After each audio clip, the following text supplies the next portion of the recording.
Pete DeBoer started the game with some major line shuffling. Joe Thornton is still recovering and rehabbing his knee and needed sheltered minutes on this back-to-back. He centered Jonas Donskoy and Melker Karlsson. Logan Couture centered a line with the other Joe and Tomas Hertl. Kevin Labbing slotted into the lineup, following his call-up from the San Jose Barracuda today, playing wing on Chris Tierney's line with Mikkel Bodker. Closing out the lineup was Joel Ward, Barclay, Goodrow, and Timo Meier. The Sharks' defensive style of play came in handy against this offensively driven Kings group.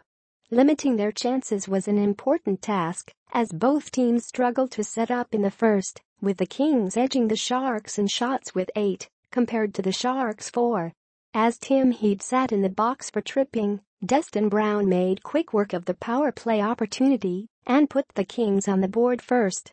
Coming out in the second period, the Sharks held down the fort and gained some momentum, outshooting LA 15-11.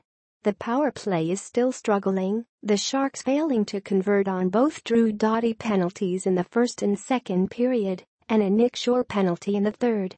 After the first power play goal from the Kings, though, the Sharks' penalty kill stayed solid for 3 more penalties against the good guys. Just under 6 minutes into the third, Karlsson got the Sharks back in the game, banging in a rebound from Couture. The lines continued to shuffle, but started to resemble combinations we're more accustomed to. The fourth line that was so effective in the Anaheim game once again did the Sharks of solid, when Barclay Goodrow's shot deflected off Joel Ward's skate and past Jonathan Quick, giving the Sharks their first lead with just over 7 minutes left to play. The Kings tried to make a late push for a tie, but the Sharks held them to just 8 shots in the final frame.